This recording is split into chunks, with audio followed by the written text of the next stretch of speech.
हम पढ़ेंगे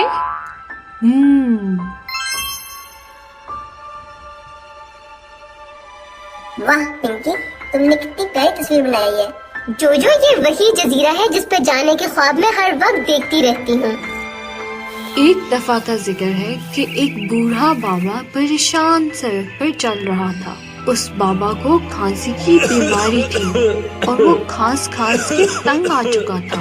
थक हार के वो एक दरख्त के नीचे बैठ गया और अपनी हालत पे रोने लगा। दूसरी तरफ पिंकी और जोजो खेलते हुए जा रहे थे। बाबा जी की खांसी की आवाज सुनते ही वो रुक गए और उनके पास चले गए। आप क्यों रो रहे हैं बाबा जी? क्या बताऊं बच्चों, इस खांसी ने मेरा बुरा हाल कर दिया है। तो इस खांसी का कोई इलाज नहीं है क्या? इस खांसी का एक ही हल है, वो है मिंट यानी पुदीना।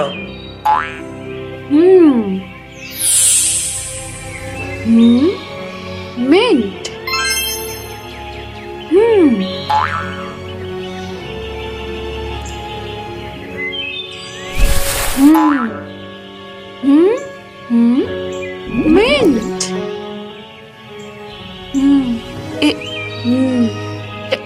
मिंट। मिंट यानी पुदीना। तो आखिर आप ये मिंट खाते क्यों नहीं हैं?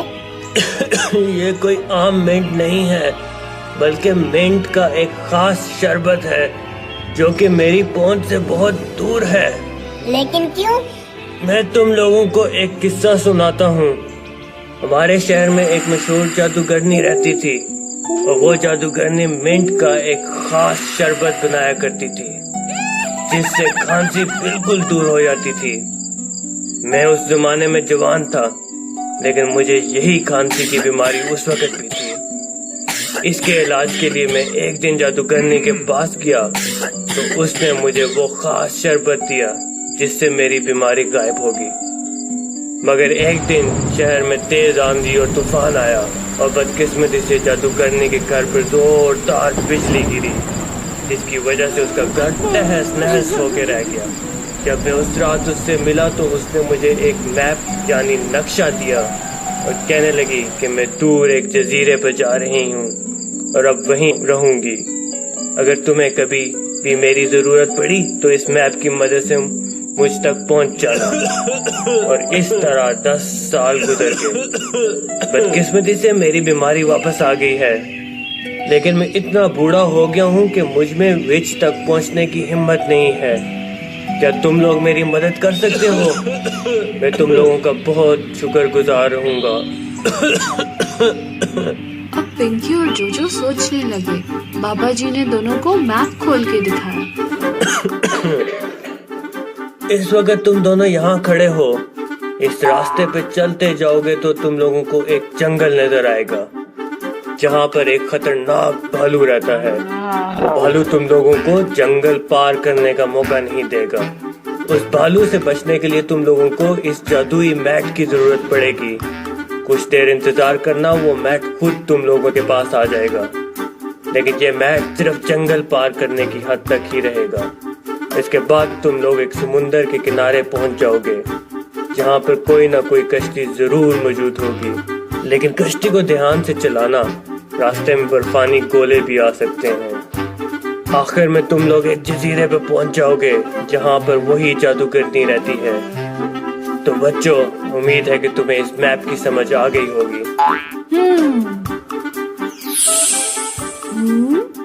मैप।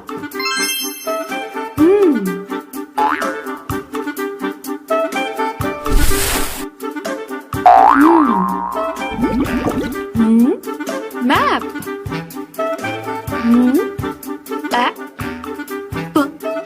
मैप।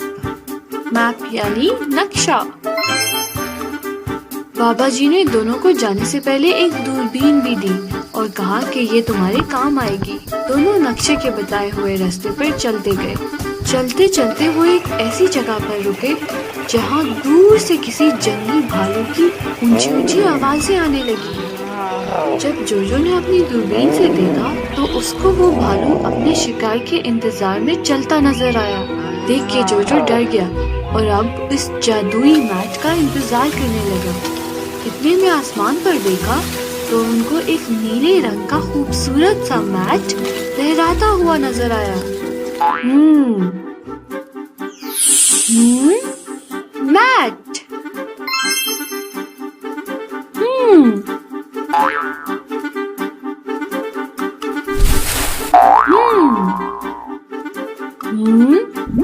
मैट।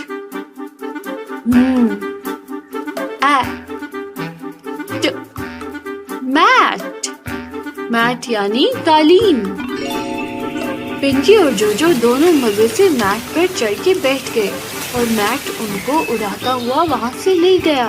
पिंकी और जोजो बादलों में उड़ने लगे और ऊंचे ऊंचे दरख्तों के ऊपर से गुजरते हुए उन्होंने उस खतरनाक भालू को भी देख लिया। जंगल को पार करने के फौरन बाद ही मैट जमीन की तरफ आने लगा। पिंकी और जोजो उदास हो गए। उन्होंने मैट को पकड़ने की बहुत कोशिश की, लेकिन वो मैट लहराता हुआ वहाँ से गायब हो गया। अब पिंकी और जोजो समंदर के किनारे पहुँच चुके थे, जहाँ पर एक कश्ती भी खड़ी थी। कश्ती पर बैठ के दोनों समंदर में चलते गए। अचानक बादल गरजने लगे और तेज बारिश और तूफान शुरू हो गया। मौसम की खराबी की वजह से कश्ती उलट गई और पिंकी और जोजो समंदर की लहरों में गायब होने लगे। दूसरी तरफ समंदर में दूर से एक बड़ी कश्ती चलती आ रही थी। उस कश्ती पर दो शख्स सवार थे, कैप्टन रोला और कैप्टन भोला। उनमें से एक कैमरा लिए तस्वीरें बना रहा था। कैमरे में देखते हुए उसको समंदर की लहरों के बीच पिंकी और जोजो नजर आए। भोले ने फौरन रस्सी को समंदर में फेंक दिया। वो देखो, किसी को हमारी मदद की जरूरत है। पिंकी और जोजो ने फौरन रस्सी को जोर से पकड़ लिया। भोला बोला, शाबाश, रस्सी को मत छोड़ना। और भोला रस्सी को अपनी तरफ खींचने लगा। भोला पिंकी और जोजो की हालत देख के बहुत परेशान था, लेकिन उसका साथी रोला परेशान होने के बजाय उनको देख के हंसने लगा। भोले को कैप्टन रोला के रवैये पर बहुत गुस्सा आया। जब पिंकी और जोजो को कुछ होश आया तो भोले ने उनसे पूछा कि वो आखिर यहाँ तक कैसे पहुँचे। जोजो ने उसको सारी कहानी बतानी शुरू कर दी। भोले ने कहानी सुन के जोजो को वादा किया कि वो उन दोनों को जजीरे तक खुद पहुँचाएगा। जबकि कैप्टन रोला ये सब बातें सुन रहा था। जोजो की कहानी सुनते ही उसके लालची दिमाग में कुछ चलने लगा और कैप्टन रोला ने कश्ती को दूसरी तरफ घुमा लिया। सामने देखा तो कैप्टन रोला की आंखें फटी की फटी रह गई। कश्ती एक खौफनाक और बहुत बड़े बर्फ के गोले के करीब होती जा रही थी। थोड़ी ही देर में कश्ती बर्फ के गोले से टकरा गई और सब तहस नहस हो गया। सब लोग पानी में जा गिरे। कैप्टन रोला समंदर की गहराइयों में डूबने लगा। काफी कोशिशों के बावजूद भी भोला बेचारा अपने साथी को नहीं बचा सका। पिंकी और जोजो के हाथ एक लकड़ी का टुकड़ा आ गया और वो दोनों उसी पर टहलने लगे, जबकि भोले के हाथ एक हवा से भरा हुआ पहिया आ गया और वो उस पर टहलने लगा। ये तीनों तो टहलते टहलते किसी जजीरे पे पहुंच गए, लेकिन भोला बेचारा अपने साथी की याद में समंदर की तरफ ही देखता रहा। पिंकी जजीरे को देखते ही खुश हो गई और पिंकी बोली, जोजो, कहीं ये वही जजीरा तो नहीं? हाँ पिंकी, मुझे भी यही लग रहा है। लो चल के विच का घर ढूंढते हैं। जब अंदर गए तो सामने विच खड़ी थी। जोजो ने विच को बाबा जी के बारे में सब बता दिया। कुछ देर सोचने के बाद विच को भी याद आ गया कि जोजो उस शख्स की बात कर रहा है जो 10 साल पहले उसको जंगल में मिला था। विच ने जोजो को मिंट के शरबत की बोतल पकड़ाई। अब वापस जाने के लिए कोई कश्ती तो मौजूद थी नहीं। विच ने अपनी जादू की छड़ी घुमाई और आसमान से फिर वही जादुई मैट उड़ के आने लगा। पिंकी और जोजो देख के खुश हो गए और भोला ये नज़ारा देख के हैरान रह गया और सब खुशी खुशी मैट पर बैठ गए और बादलों में उड़ते उड़ते वापस चले गए। जाते ही सब बाबा जी के पास गए और उनको शरबत दिया। मिंट के शरबत को देख के ही बाबा जी के दिल को ठंडक मिल गई।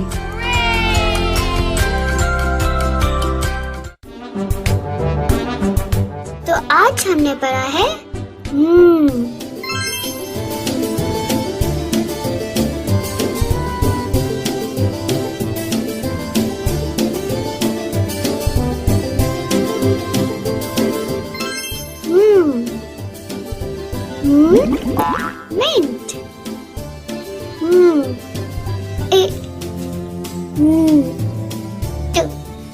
मिंट, मिंट यानी पुदीना। मैट,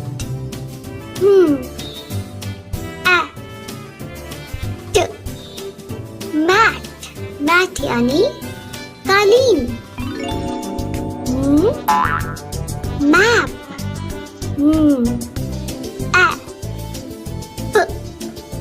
मैप, मैप यानी नक्शा।